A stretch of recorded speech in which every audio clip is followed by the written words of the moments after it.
Muchas gracias. Bueno, en primer lugar, quiero agradecer la presencia de todos ustedes. Por supuesto, la presencia de cada una de las personalidades que se encuentran en esta mesa, que como lo decía el presidente de la mesa directiva del Senado de la República, el senador Raúl Cervantes, esta es su casa, y además de su casa para que podamos albergar, podamos platicar, podamos conciliar, podamos llegar a esa intimidad, si me permiten, de lo que significa que en nuestras casas, cuando estamos reunidos alrededor de una mesa, alrededor de la comida o del café o simplemente en la sala, con las amigas y los amigos, cuando estamos tratando temas fundamentales, permítanme seguir utilizando este ejemplo de siéntanse en su casa. Yo creo que esta reunión, senador, efectivamente se trata de eso. Se trata de que podamos platicar en confianza y sobre todo a partir de la preocupación que nos compete, si no en los asuntos cotidianos que reúnen a una familia o a las familias, sí en los asuntos que nos reúnen a esta gran familia que somos la mexicana. Es decir, tenemos una preocupación común como una república, pero además una república también inscrita en la gran familia humana que somos quienes poblamos el planeta llamado la Tierra. En ese sentido, creo que el ejemplo es muy oportuno porque México, como parte de esta gran familia humana, como la especifica la Declaración Universal de los Derechos Humanos, ciertamente también tenemos que platicar y obligarnos sobre responsabilidades para que esta familia pueda marchar bien. Y uno de esas obligaciones emanadas de esta responsabilidad global, universal, fundamentalmente universal, es lo que tenemos que decirle al mundo y sobre todo a los estados que han estado cerca de nuestro país para verificar, que han sido comisionados para verificar cómo estamos en este cumplimiento de el mecanismo periódico universal sobre la evaluación de los derechos humanos y cómo hemos respondido a las distintas recomendaciones que nos han hecho. Como sabemos, este mecanismo de examen periódico universal que conocemos como el MEPU nos obliga a México, en base a observaciones de otros países, así como México también participa verificando a otros países. Es decir, hay esta relación de integralidad, de conciliación, de vigilancia mutua y por supuesto México no puede quedar fuera de lo que nos observan.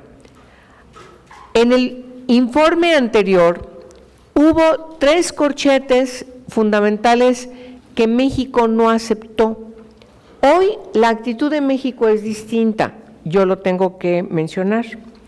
Los 3 corchetes que no se aceptaron en las distintas recomendaciones que hicieron a México en el informe anterior estribaron en 3 temas: arraigo, la definición de delincuencia organizada, del tipo penal de delincuencia organizada y la revisión del Código de Justicia Militar para que las autoridades civiles pudieran juzgar a quienes hubiesen perpetrado alguna comisión de delito hacia civiles siendo parte de las Fuerzas Armadas o de las Fuerzas Navales.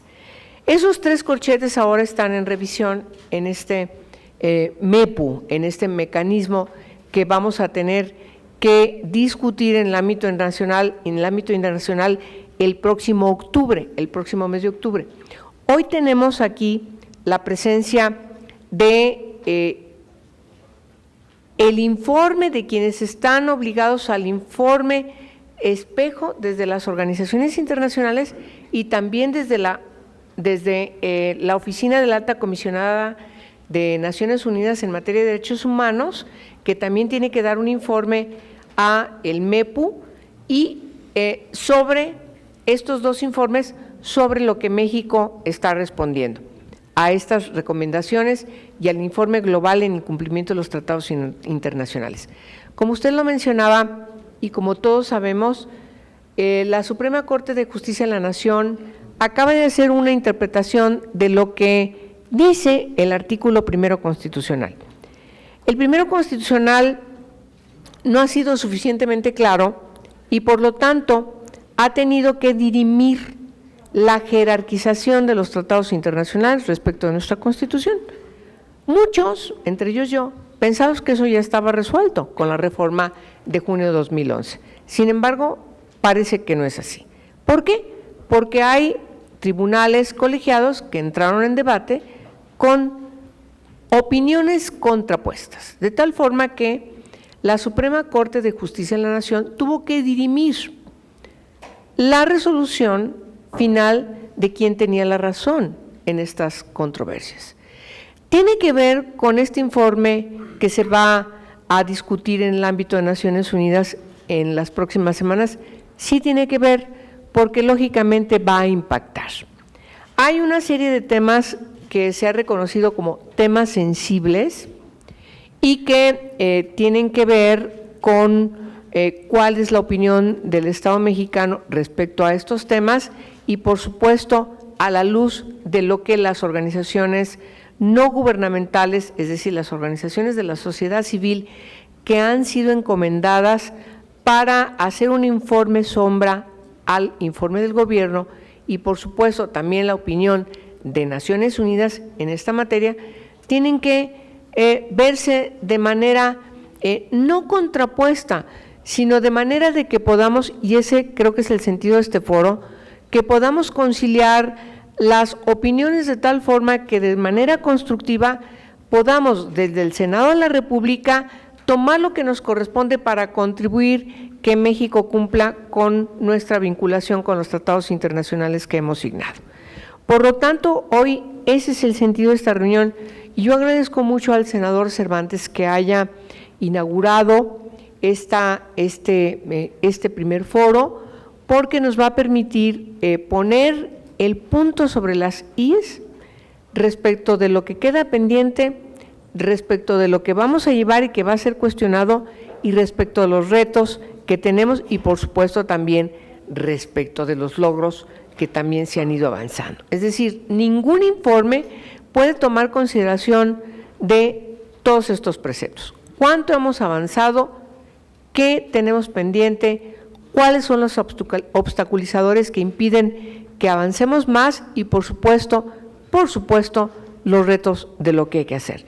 A mí no me queda lugar a dudas de que en el Senado de la República, la comisión de la que formamos parte la senadora Lucero Saldaña y yo, en esta mesa ahora, y con otras colegas senadoras y senadores, por supuesto que estamos preocupados y ocupados, pero también otras comisiones que tienen que ver con estos 3 corchetes que yo acabo de mencionar, que son muy sensibles y claro, son los que nos preocupan a todos. ¿Qué pasa con el Código de Justicia Militar?